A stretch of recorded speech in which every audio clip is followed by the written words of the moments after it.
미국의 목회자 중에 팀 켈러라는 목사님이 계십니다. 그분이 참 많은 책을 쓰셨는데요. 그 중에 한 권이 내가 만든 신이라는 이름의 책이 있습니다.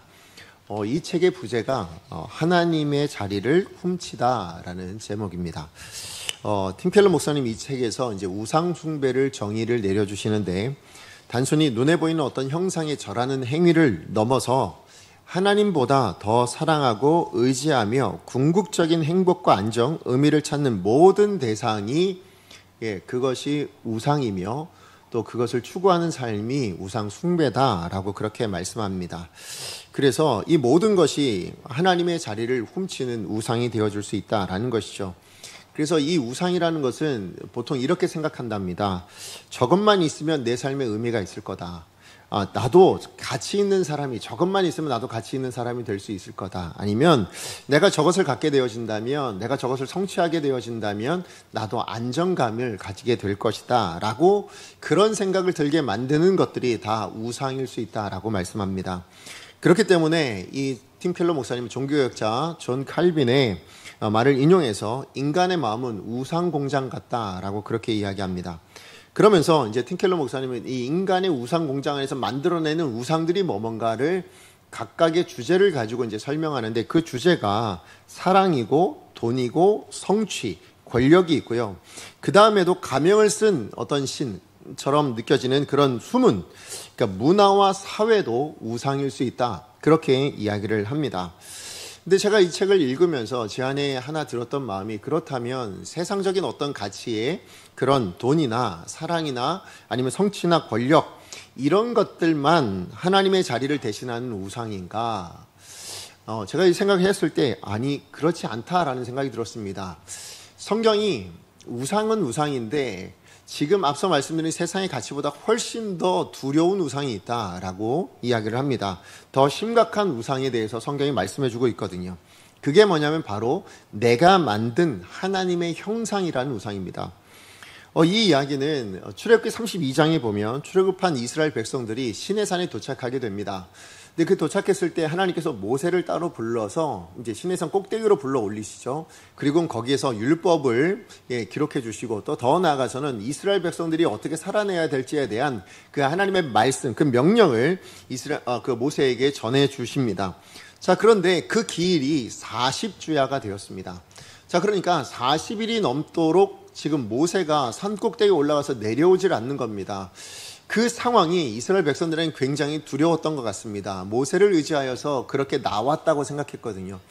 출애굽하는 그 과정이 모세의 인도하심에 있다라고 생각을 했던 것 같아요.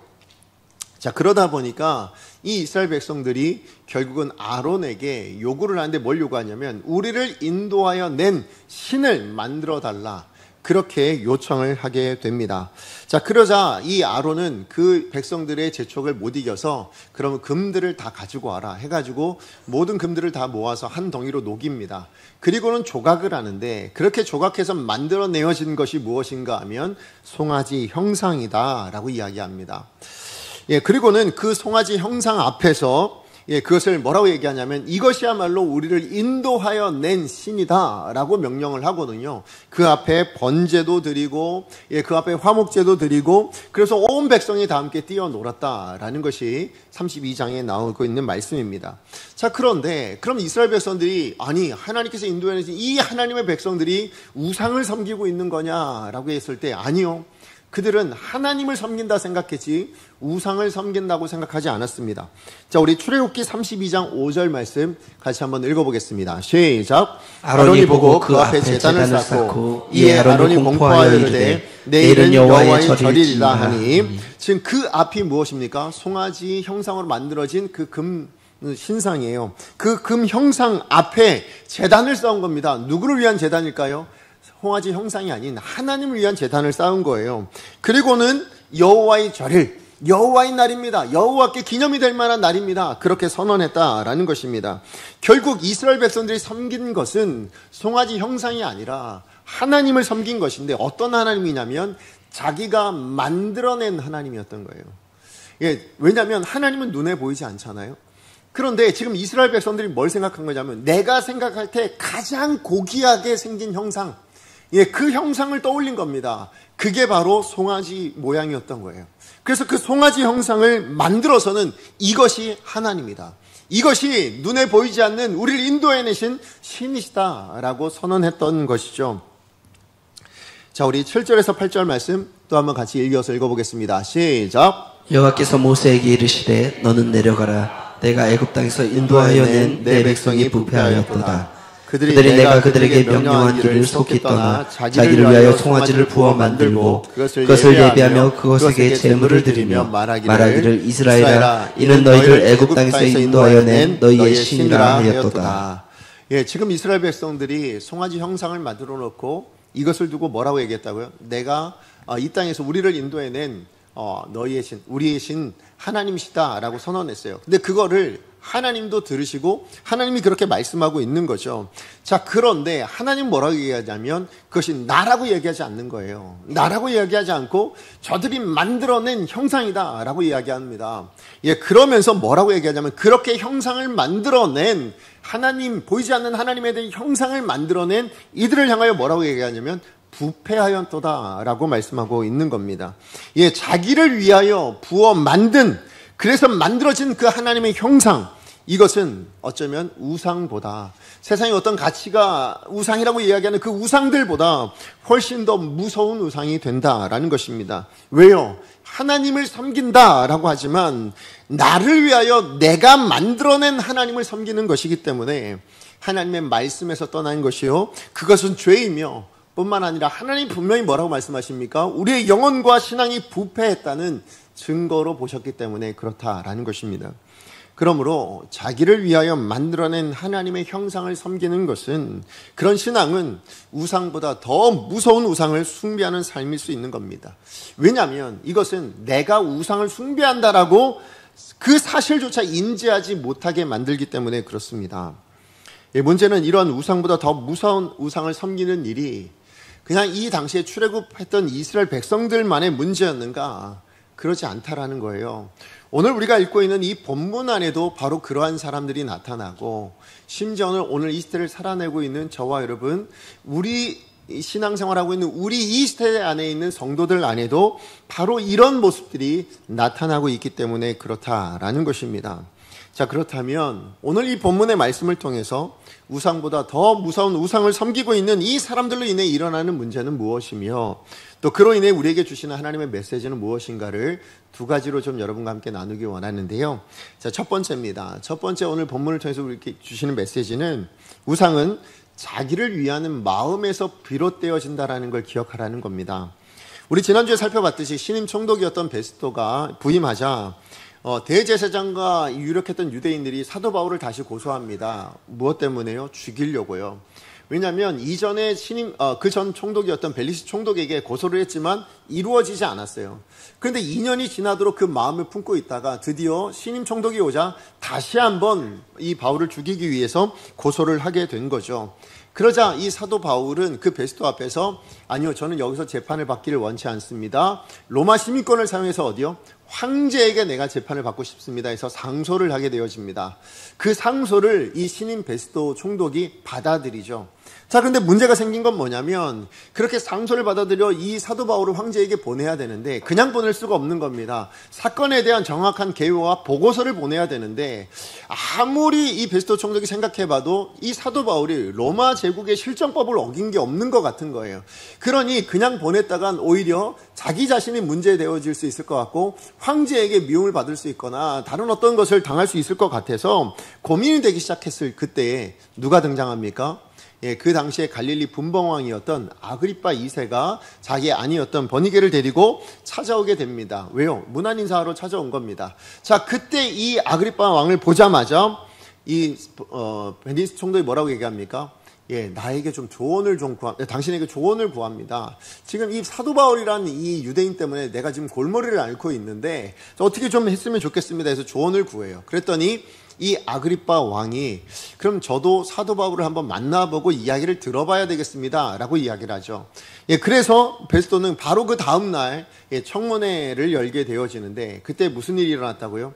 그 청문회장에 등장하는 사람들의 면면이 어마어마하게 화려한 모습으로 화려한 행렬을 이끌고 등장했다라는 것입니다. 아그리빠 왕부터 시작해서 베스토 총독에 이르기까지 청문회 참여한 모든 사람들이 저마다 자기 지위를 드러내고 자기가 얼마나 놀라운 권세를 가지고 있는가를 뽐내듯이 그렇게 등장했다라는 것이죠. 바로 그 자리에 2년 동안이나 감옥에 갇혀있던 사도 바울이 불려지게 되었고, 그 나온 사도 바울의 모습은 그야말로 비교가 되었죠. 정말 초라하고 초췌한 모습으로 등장하게 된 겁니다. 그리고 오늘 본문에서는 그렇게 등장한 이 사도 바울에게 아그리빠 왕이 이제 변명할 기회를 제공하고 있는 내용입니다.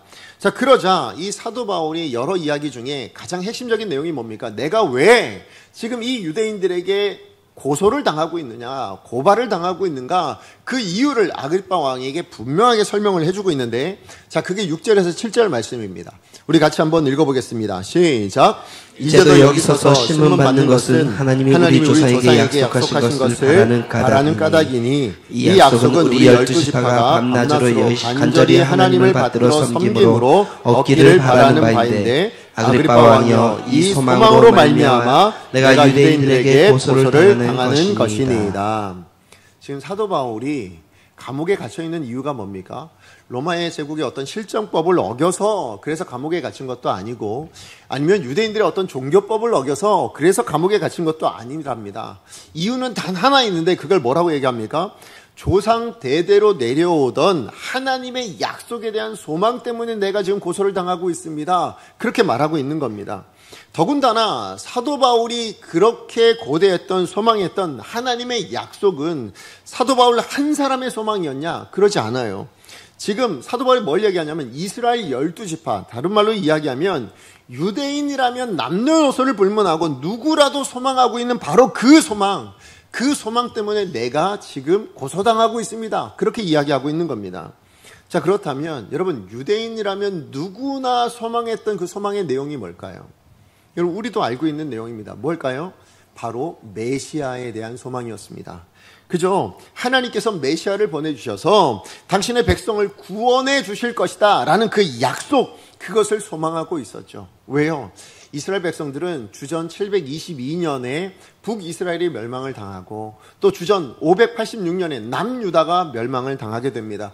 그리고 그 이후로 수백 년 동안 큰 강대국들의 지배 아래 식민지 생활만 해왔거든요. 뭐 페르시아든지 아니면 헬라 제국이든지, 또 이 본문 안에서는 뭐예요? 로마 제국의 지금 식민지 생활을 하고 있지 않습니까?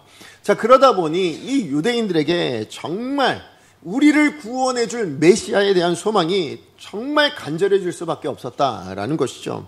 자, 그런데 이 소망 때문에 지금 사도 바울은 뭐예요? 유대인들로부터 고소를 당하고 심지어 감옥에 갇히게 된 것입니다. 여러분, 이런 상황이 좀 아이러니한 거 아닙니까? 사도 바울의 소망과 사도 바울을 고소하는 대제사장 유대인들의 소망이 다르지 않잖아요. 별개의 소망이 아닙니다. 바울이나 지금 바울을 고소한 유대인들이나 전부 다 여호와 하나님을 믿은 것도 동일하고, 또 그들은 그 하나님이 약속하신 메시아에 대한 동일한 소망을 가지고 있습니다. 메시아가 오셔서 구원해 주실 것이라는 소망이요.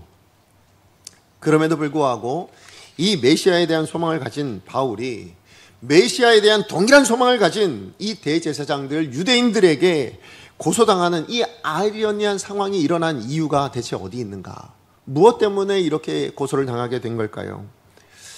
이 부분에 있어서 제가 기억난 것이 팀 켈러 목사님이 아까 말씀드렸던 그 내가 만든 신이라는 그 책에서 이런 얘기를 하십니다. 사람들에게 오랫동안 간절히 바래왔던 것일수록 우상이 된다. 저는 이 말이 맞다고 생각해요. 왜냐하면 자녀를 간절히 원하는 분은 뭡니까? 그 자녀가 우상이 되기가 쉬워요. 그죠? 그렇게 해서 늦지막하게 자녀를 얻었다. 그러면 정말 힘들게 자녀를 얻었다. 그럼 그 자녀가 정말 애지중지하는 우상 자리에 갈 수 있거든요. 뿐만 아니라 뭐 재물이, 정말 내가 재물이 없는데 재물을 정말 원했는데 갑자기 그 재물이 생겨났다. 그러면 그것이 또한 우상이 될 수 있다라는 것입니다. 아니면 생겨나기 전에도 뭐예요? 늘 그것만 바라고 그것만 있기를 원하는 그 삶 자체가 뭐가 됩니까? 우상이 될 수 있다라는 것이죠. 근데 문제는 뭐냐면 그렇게 간절히 바래왔던 그것이 우상이 되는 순간 어떤 일이 일어날까요? 그 우상이 우리의 삶 전체를 지배하며 모든 곳에 영향을 미치게 된다라는 것입니다. 무슨 얘기냐? 오늘 본문의 대제사장과 유대인들, 아니 정말 유대인이라면 남녀노소가 불구하고 오랫동안 간절히 바라였던 게 뭐라고요? 이 식민지 생활에서 벗어나는 거였죠. 예, 그래서 이스라엘의 독립을 이루고 다시 이스라엘이 번성케 되어지는, 다윗의 왕국을 다시 한번 회복하는, 그것이 오랫동안 간절히 꿈꾸었던 바람이었다라는 것입니다. 그렇기 때문에 그들이 소망했던 메시아는 어떤 메시아였냐면, 단순히 그냥 구원해주는 메시아 정도가 아니라 이 잃어버린 이스라엘이란 이 나라를 독립시켜주고, 뿐만 아니라 이 모든 강대국들 사이에서도 이 나라를 번영시켜줄 수 있을 만한 강력한 권세와 힘과 능력을 가진 정치적인 메시아를 꿈꿔왔다라는 것입니다. 그러다 보니 이 유대인들이 그려왔고 바래왔던 그 바로 메시아, 그 메시아의 형상과 지금 예수님은 너무 다른 거예요. 예수님은 비천한 나사렛 출신의 너무나도 보잘것없는 모습이었거든요. 그러다 보니 도저히 이 예수를 메시아로 볼 수가 없었어요. 왜요? 내가 그린 형상의 메시아는 정치적인 능력 있고 힘 있고 어느 나라도 물리칠 수 있을 만한 그런 강력한 임금인 줄 알았는데, 그냥 이 예수는 아무런 힘이 없이 그저 십자가에 죽일 때 그저 죽을 수밖에 없는 그런 모습으로 왔거든요. 그러다 보니 이 예수는 메시아라고 볼 수 없었어요. 메시아를 사칭하는 그런 신성 모독자이고, 그러니 이 예수를 십자가에 못 박아 죽여버렸던 겁니다. 뿐만 아니라 바로 그 십자가에 죽인 메시아를, 아니요, 그 메시아야말로, 그 예수야말로 우리가 오랫동안 그렇게 고대해왔던 메시아였습니다 라고 주장하고 있는 이 사도 바울조차도 뭐예요? 그냥 둘 수가 없었다라는 것입니다. 예, 맞아요. 수백 년 동안 식민 생활을 해왔던 유대인들에게 있어서 삶의 의미는 무엇이었을까요? 독립이었다라는 거예요. 조국의 독립. 그것을 바라는 것은 나쁜 게 아니죠. 너무 귀하고 좋은 것이죠. 자, 그런데 문제는 뭐냐면 이것이 이 유대인들에게 있어서 뭐가 된 겁니까? 최고의 것이 되고 만 겁니다. 우상이 되고 만 것입니다. 이에 비천한 나사렛 예수는 유대인들에게 뭘 만들어냅니까? 결국은 분노와 절망으로 들끓게 만들죠. 비천한 예수가 십자가에 달려 죽어버렸어요. 그 예수야말로 유대인들의 입장에서 뭐예요? 자기들이 바라고 있는 것에 걸림돌인 거예요. 아니, 이 예수가 메시아라면 우리는 어떻게 독립하냐라는 것밖에 생각되지 않지 않겠습니까? 그런데 이번에는 사도 바울이 또 유대인들의 마음을 분노하게 만들었습니다. 왜요? 우리가 십자가에 매달아 죽인 메시아라고 부정했던 바로 그 예수가 바로 우리가 기다렸던 메시아입니다 라고 소개를 하고 있으니, 결국 또 뭡니까? 이 사도 바울도 우리의 바람, 우리의 소원, 그것을 가로막는 장애물일 수밖에 없다 여겼다라는 것이죠. 유대인들에게는 오직 하나밖에 몰랐어요. 뭐밖에 몰랐습니까? 우리 나라를 지켜주고 번영케 할. 왜요? 우리를 위한 거잖아요. 그게 나를 위한 거잖아요. 그러나 하나님의 뜻은 유대인들의 뜻과는 전혀 달랐죠. 하나님이 이스라엘의 정치적인 독립을 시켜주길 원하신 거냐? 그러지 않아요. 이스라엘을 다시 한번 다윗의 왕국처럼 번영시키길 원하신 거냐? 그러지 않아요. 예수를 십자가에 못 박아 죽인 그 유대인들뿐만 아니라 이방인들까지 전부 다 뭐예요? 그 죄로 인해서 영원히 죽을 수밖에 없는 그들에게 영원한 생명의 길을 열어줄 메시아, 그것이 하나님의 뜻이었거든요. 그 메시아를 보내주신 것이죠. 이를 위해서 반드시 필요했던 게 뭡니까? 사람들 눈에 볼 때는 보잘것없어 보이고 초라하고 정말 힘없는 모습일 수 있어도 십자가에 죽으셔야만 했던 것입니다. 뿐만 아니라 그 예수가 부활하셔야 됐던 것이죠. 결국 이 유대인들은 몇백 년 동안, 아니 몇천 년 동안 하나님을 믿는다 했습니다. 그리고 몇백 년 동안 메시아를 학수고대 했습니다. 그러나 그들이 실제로 믿은 것은 무엇입니까? 자신들이 만들어낸 하나님의 허상입니다. 메시아의 허상을 메시아라고 믿고 있었던 우상 숭배자와 다름이 없었다라는 것이죠. 그러므로 우리는 기억해야 합니다. 자기를 위하는 마음이 나쁜 거냐? 그러지 않아요. 그죠? 나를 위해 살아간다는 게 뭐가 그리 나쁘겠습니까? 그렇지 않습니다. 그런데 나를 위하는 마음이 내 인생의 최고가 되어버리면, 그죠? 내 삶의 가장 우선순위가 되어버리면 그때 그것이 하나님의 자리를 차지하게 되어질 것이고, 그렇게 하나님의 자리를 차지하게 될 때 우리의 신앙은 물론이요, 하나님마저도 뭐가 되어져요? 우상의 형상으로 만들어버릴 수 있는 위험이 있다라는 거예요. 우리도 모르게 나도 모르는 새에 뭐예요? 우리는 우상 숭배자가 되어버릴 수 있다라는 것입니다. 여러분, 믿음이라는 거예요. 우리 신앙생활 하는 거예요. 그것이 진짜 믿음이냐, 진정한 믿음이냐, 진정한 신앙생활이냐, 이것의 여부는 내가 얼마나 믿음생활 제대로 하고 있냐라는 어떤 믿음의 행위에 있지 않아요. 여러분, 정말로 우리가 신앙생활 잘한다, 아니면 믿음생활 온전히 한다 라고 했을 때에 여러분, 그 행위가 아니라 무엇이 중요한가 하면 믿음의 대상이 누군가예요. 신앙의 대상이 누군가인가에 가려진다라는 것입니다. 그러므로 우리가 기대하는 하나님이 아니고요, 여러분, 우리가 바라고 나 자신에게 필요한 하나님이 아니라 여러분, 성경을 통해서 우리 가운데 말씀하신 하나님을 우리는 믿어야 될 줄로 믿습니다. 성경을 통해서 우리 가운데 계시하여 주신 바로 그 하나님을 우리는 그 하나님을 신뢰하고 예배하는 저와 여러분이 되어야 될 줄로 믿습니다. 그러기 위해서 우리가 하나님을 알되 어떻게 알아야 돼요? 성경을 더 가까이 하며 성경에서 말씀하시는 바 하나님을 우리가 더 가까이 할 수 있고, 이 말씀을 기준으로 우리의 신앙생활을 해나갈 수 있는 저와 여러분이 되어야 될 줄로 믿습니다. 그래야 할 때에 하나님의 허상을 만들어내고 하나님조차도 나를 위해서 만들어낸 그런 하나님의 형상으로 만들어내지 않는 그 우상 숭배를 하지 않을 수 있는 저와 여러분이 되어줄 줄로 믿습니다. 자, 그런가 하면 두 번째로, 여러분, 우상은 은혜를 가로막는다라는 것을 우리가 기억해야 된다라는 것입니다. 지금 예수님을 십자가에 못 박아 죽이고 사도 바울마저도 지금 고소하고 있는 이 대제사장과 유대인들의 문제가 뭐였다고요? 하나님이 보내주신 메시아, 하나님이 보내시겠다 말씀 가운데 약속하신 메시아가 아니라 자신들을 위하여 자신들이 염원했던 메시아의 상을 만들어서, 그래서 그것을 추구하고 살아가는 것이 문제였다라는 것이죠. 이들은 수백 년 동안 이스라엘의 독립이요, 그 번영을 이루어줄 정치적인 메시아를 염원하며 살아왔습니다. 그러다 보니 그 정치적인 메시아라는 허상이, 그 우상이 그들의 영적인 눈을 다 가려버린 겁니다. 그래서 하나님이 보내신 진짜 메시아가 왔음에도 불구하고 그분을 알아보지 못합니다. 십자가에 못 박아 죽여버리고, 또 그 예수가 메시아이심을 전파하는 사도 바울조차도 고소하고 죽이려고 하고 있는 것을 보게 되죠. 결국 여러분, 이 우상이라는 것이 우리 안에 자리 잡으면 어떤 일이 일어나는가? 여러분, 우리의 정상적인 어떤 사고나 감정을 다 뒤틀어 버린다라는 것입니다. 그리고 그것으로 말미암아 하나님이 베풀어 주시는 은혜를 은혜로 알지 못하게 만든다라는 것이에요. 여러분, 우상이 우리의 모든 면에서 우리의 행동들을 다 조정합니다. 그리고 하나님의 뜻대로 난 지금 행하고 있다라고 생각되어질 그조차도 뭐예요?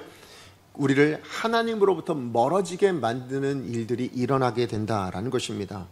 여러분, 성경에서 볼 수 있는 대표적인 인물이 한 사람 있다면 저는 그것이 요나 선지자라고 생각이 되어집니다. 여러분, 요나 선지자에 대해서는 다 아실 겁니다. 이 요나는 하나님께서 아수르 수도였던 니느웨로 가서 회개를 선포하라고 명령하신 그 사명을 받은 선지자였습니다. 자, 그런데요, 이 요나에게 있어서 이 아수르는 좋지 않은 나라였어요. 옳지 않은 나라였어요. 왜요? 지금 이스라엘을 위협하는 나라였거든요. 이스라엘을 날마다 공격하며 정말 대제국이긴 했지만 언제나 그 힘을 가지고 이스라엘을 공격해왔던 그런 나라였기 때문에, 그러니 이 아수르가 구원받는다라는 것, 이 아수르가 멸망당하는 게 당연한 건데 왜 하나님은 이 아수르를 구원하시겠다는지 도무지 이해를 할 수가 없었습니다. 그래서 결국 여기서 우리가 안 할 수 있는 건, 지금 요나의 마음 가운데 무엇이 가장 우선순위인 거예요? 이스라엘이 가장 우선순위가 되어버린 거예요. 내 나라의 국익, 그죠? 이것이 가장 우선순위가 되어버린 겁니다. 자, 그렇기 때문에 종교적이나 아니면 혈통적으로도 이방인이었던 이 니느웨 사람들의 구원은 있을 수가 없다라고 생각한 거예요. 아니, 그것은 옳지 않은 것이다 여겼다라는 것이죠. 이로 인해서 지금 이 요나는 선지자로 부르심을 받았음에도 불구하고, 하나님의 분명한 사명을 들었음에도 불구하고 하나님께 반항하죠. 그러나 여러분 다 아시듯이, 그래서 다시스로 가려고 하다가 풍랑을 만나서 바다에 빠지고 물고기에게 건짐받아서 다시, 그래서 결국은 뭐예요? 니느웨로 돌아오게 되었습니다. 그리고는 니느웨에 와서 뭐예요? 사흘길을 걸어야 될 그 큰 도시를 하루길로만 다니면서 뭐예요? 회개하라고 40일 이후에 하나님이 이곳을 심판하실 것이라고 그렇게 선언하죠. 그런데 그때 놀라운 일이 일어나죠. 어떤 일이 일어납니까? 니느웨 사람들이 자복하고 회개하며 자기의 그 악한 길에서 떠나는 일들이 일어나게 되어진 겁니다. 그래서 40일이 지나고 났을 때 뭐예요? 그 심판이 이루어지지 않게 되어지는 거죠. 그런데 이 모습을 봤을 때 요나가 어떤 반응이었을까요? 할렐루야, 감사합니다. 하나님 정말 놀라운 역사를 이루어 주셨네요. 이렇게 고백하고 찬송했습니까? 아닙니다. 기뻐하며 감사한 것이 아니라 오히려 불같이 화를 내면서 이게 다 하나님의 잘못이라고 비난하면서 자기를 죽여달라라고 이야기합니다.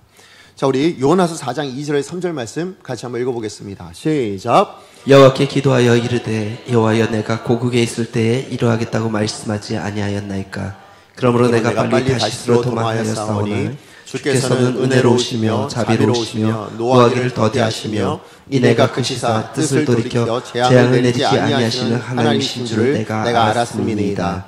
여호와여 원하건대 이제 내 생명을 거두어 가소서. 사는 것보다 죽는 것이 내게 나음이니이다. 여러분, 이 말씀이 얼마나 아이러니한 고백인 줄 아십니까? 이 말도 안 되는 이야기인 거예요, 이 기도가. 왜냐하면 여러분, 여기에 지금 요나 선지자가 알고 있는 하나님은 어떤 하나님이래요? 하나님은 은혜로우시고 자비로우시며 노하기를 더디하시며 인애가 크셔서 뜻을 돌이켜 재앙을 내리지 않는 하나님이라고 고백합니다.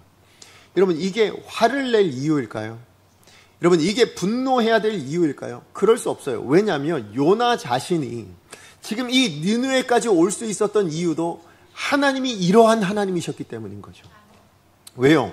요나가 하나님의 부르심의 명령에 거절해서 반항해서 뭐예요? 다시스로 가서 그래서 그 풍랑을 만나서 바다에 빠져서 죽어야 될 운명이었잖아요. 그런데 하나님이 어떤 분이셨냐면 하나님은 은혜로우시고 자비로우시고 노하기를 더디하시고 인애가 크셔서 뜻을 돌이켜 재앙을 내리지 않는 하나님이셨기 때문에 지금 이 요나 선지자는 살아난 거잖아요. 그리고 여전히 하나님의 사람으로 선지자로 지금 와서 그 사명을 감당한 자리까지 오게 하셨잖아요. 누가 하신 거예요? 하나님이 하셨어요. 어떤 하나님이요? 자비로우신 하나님이, 인애가 크신 하나님이 그 뜻을 돌이켜 재앙을 내리시지 않으셨던 하나님이 나에겐 그런 하나님이셔도 되는데요.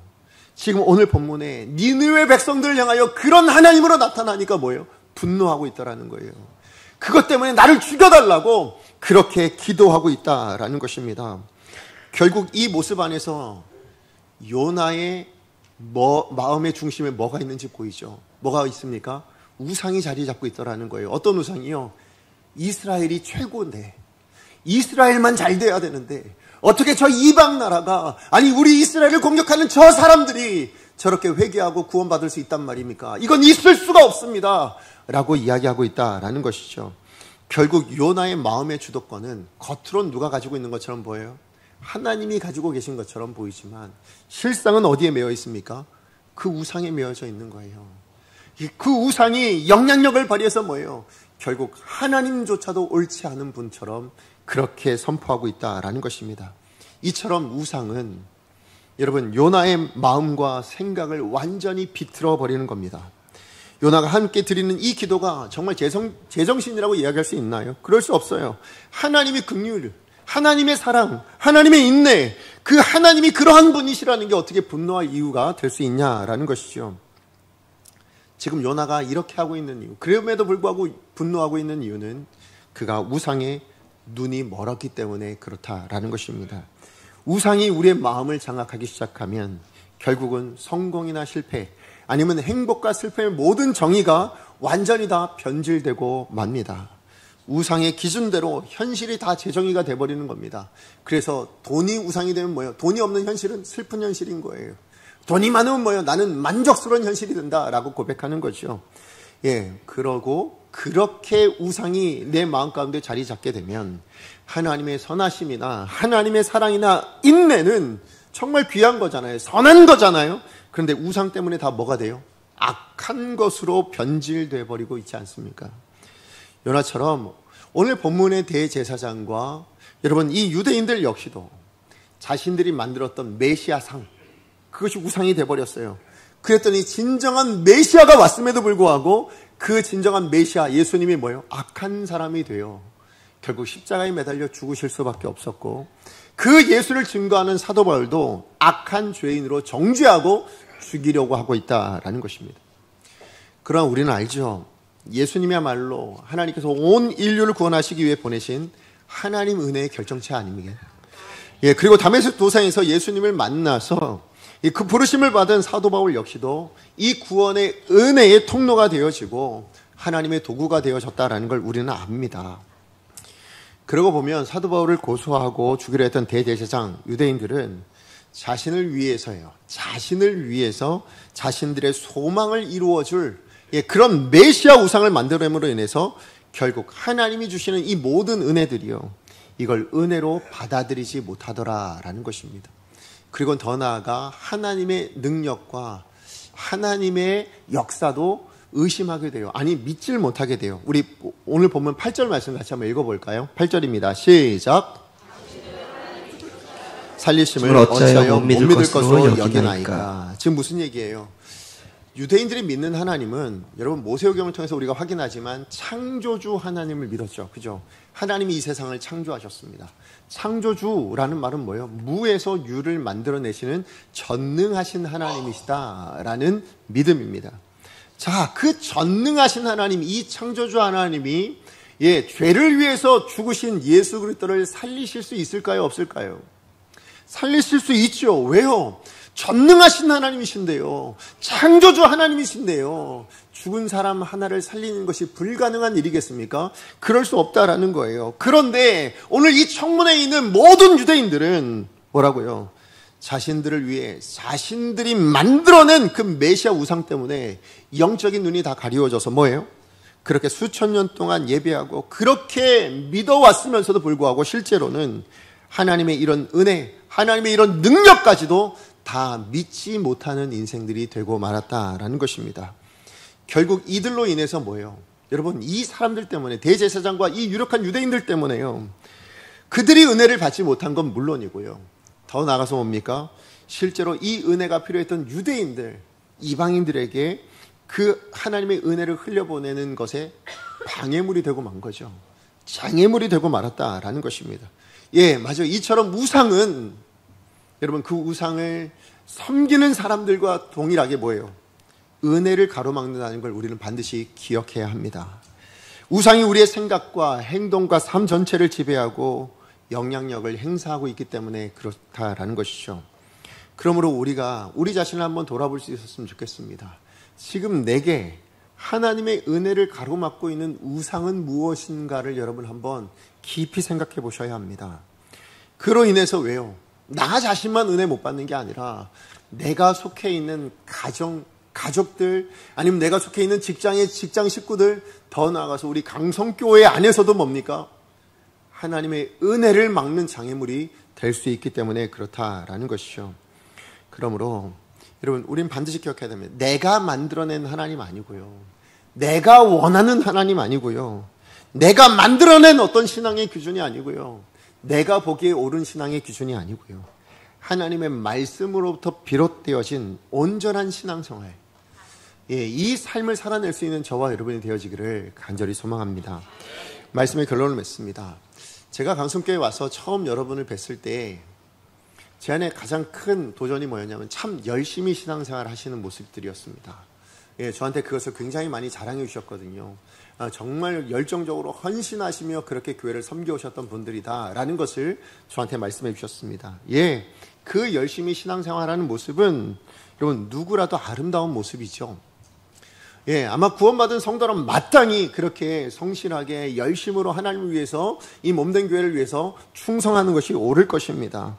그런데 그런 열심과 그런 최선의 모습이 그렇게 신앙생활을 다 하고 있다 할지라도 그게 나를 위한 것이 되는 순간, 그죠? 그 열심이, 그 모든 것이 내가 생각한 것을 이루기 위해서, 내 뜻을 이루어내기 위해서, 나에게 유익이 되기 위해서, 내가 바래왔던 것을 성취하기 위해서 행하는 것들이었다면 그것이 또한 뭐가 될 수 있다고요? 우상이 되어줄 수 있다는 것을 여러분 반드시 기억하셔야 합니다. 그런 신앙생활은 하나님이 준비하신 은혜를 막아버리는 무서운 장애물이 되기 때문에 심각하게 여길 수 있는 저와 여러분 되셨으면 좋겠습니다. 그러므로 우리의 신앙생활의 면면을 우리는 반드시 하나님의 시각으로 돌아보셔야 합니다. 무슨 얘기냐면 내가 만족해서 감사합니다 하는 신앙생활 말고요, 내가 은혜 받았다 해서 은혜 받은 것으로 만족하고 돌아가는 그런 예배 말고요, 여러분 우리가 드려지는 이 예배부터 시작해서 우리의 신앙생활의 모든 면면을 돌아보며 하나님이 기뻐하시겠는가, 하나님은 이것을 어떻게 여기시겠는가, 하나님은 어떤 눈으로 이것을 보고 계시겠는가, 어떤 마음으로 이것을 바라보실까, 이것을 우리가 돌아보며, 그래서 여러분 실제로 우리가 많은 부분들, 많은 일들을요, 우리가 어떤 이름으로 하냐면 하나님의 영광을 위해서 한다고 얘기하잖아요. 내가 하나님의 영광을 위해서 이거 합니다. 내가 하나님의 영광을 위해서 이것을 지금 이야기하고 있는 겁니다. 우리가 하나님의 영광을 위해서라면 이렇게 해야 됩니다 라고 다들 이야기하지만, 여러분 진짜 실제로 우리 마음을 한번 돌아보자고요. 그게 정말 하나님의 영광을 위한 건지, 아니면 내가 원하고 내가 세운 기준에 합당한 것을 이루어내는 것을 하나님의 영광이라는 것으로 포장하고 있는 것은 아닌지 우리가 한번 돌아보셔야 된다라는 겁니다. 예, 그러므로 다시 한번 말씀드립니다. 내가 만족하는 예배 아니고요, 내가 원하는 신앙생활이 아니라 하나님이 원하시는 예배가 무엇이며 하나님이 기뻐하시는 신앙생활이 무엇인가를 돌아보고, 그래서 그것으로 신앙생활에 나갈 수 있는 저와 여러분 되기를 원합니다. 그 하나님의 기쁨, 하나님의 시선이 어디에 있을까요? 그것도 잘 모르잖아요. 근데 우리는 확인할 수 있는 거 있어요. 뭐예요? 성경 말씀이요. 이 안에 다 있어요. 이것에서 벗어나는 건 우리가 조심해야 돼요. 예, 그것이 아무리 선해 보여도요, 성경 말씀에서 벗어난 것은 여러분 그것은 조심해야 될 부분입니다. 그러므로 우리는 항상 하나님이 말씀하신 바대로 살아가셔야 돼요. 우리가 많이 실수하는 게 뭐예요? 예, 내가 하나님 말씀을 들어도 내가 받을 수 있는 것만 받아요. 그죠? 내가 듣기 좋은 거, 아니면 나한테 유익한 거, 아니면 내가 할 수 있는 거, 이런 것만 받고요. 나머지는 뭐예요? 다 재단에서 버려요. 예. 그게 우상이 될 수 있어요. 우리는 이 말씀 가운데 담겨져 있는 고스란히 살아내야 될 책임이 있는 사람들입니다. 왜요? 이게 하나님의 뜻이고 이게 하나님의 시선이기 때문에 그렇습니다. 그러므로 저와 여러분, 우리 신앙생활은 내가 만들어낸 우상, 내가 만들어낸 어떤 허상을 따르는 그런 신앙생활이 아니라, 여러분 그건 정말로 우상보다 더 무서운 거예요. 내가 돈을 우상 삼고, 내가 어떤 성취를 우상 삼고, 아니면 세상에 어떤 안정을 우상 삼고, 이것보다 더 무서운 우상은 하나님의 말씀을 내 마음대로 재단해 버리고, 하나님의 형상을 내 마음대로, 내가 원하는 대로 만들어 버리고, 그래서 신앙생활은 내가 원하는 대로 하는 것, 그렇게 살아가는 것은 더 무서운 우상이라는 것을 우리가 기억하고, 여러분 우상 숭배하는 자가 아니라 나도 모르게 내 마음 안에 우상을 두고 살아가는 인생이 되지 않으시고, 진짜로 하나님 기뻐하시는 신앙으로, 하나님 기뻐하시는 성도로 그렇게 우리의 매일을 살아낼 수 있는 저와 여러분 되어지기를 간절히 소망합니다.